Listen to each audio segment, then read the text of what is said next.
What's the most awkward situation you've ever been in with a stranger?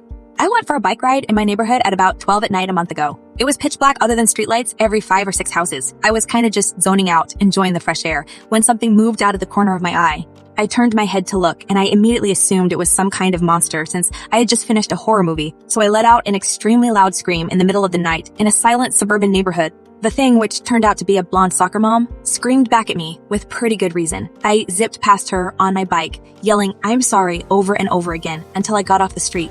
I haven't gone on a nighttime bike ride since then.